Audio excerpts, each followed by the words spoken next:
came out and there was like 100 cats on the porch.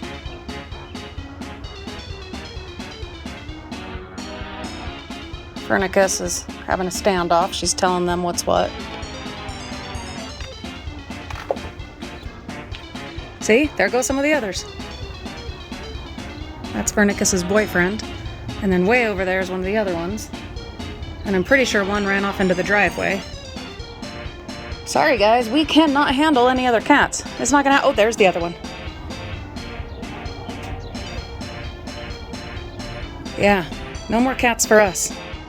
Well, just gotta go talk to him. Let me go tell him what's what, huh?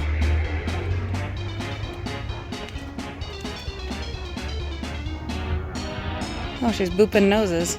Must be friends with that one. Might even be one of her kids. Because she did have a litter before she came into our lives. There goes the black one. And there's another one over there in the ditch. Good Lord, there's so many cats. And that amazing neighbor feeds all of them.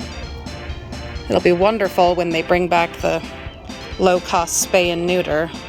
Low-cost or free, because this neighborhood needs it. Jeez.